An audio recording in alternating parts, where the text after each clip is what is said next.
בחרתי להגיע לקריית שמונה ביום של התקפות, של הפגזות עלינו, ירי נ"ט.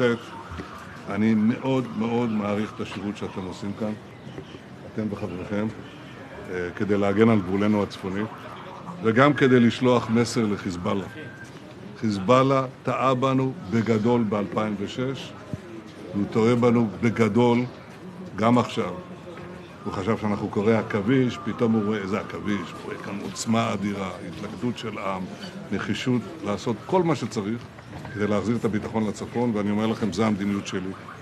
אנחנו נעשה הכל כדי להחזיר את הביטחון לצפון ולאפשר למשפחות שלכם, כי אתם, רבים מכם בני המקום, לחזור הביתה בביטחון ולדעת שאי אפשר להתעסק איתנו. אנחנו נעשה כל מה שצריך, ואנחנו גם מעדיפים, כמובן, שהדבר יעשה ללא מערכה רחבה, אבל זה כבר עניין שלו. זה לא יעצור אותנו.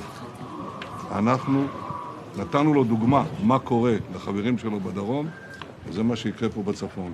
אנחנו נעשה הכל להחזיר את הביטחון. תודה רבה לכם. תודה לכם.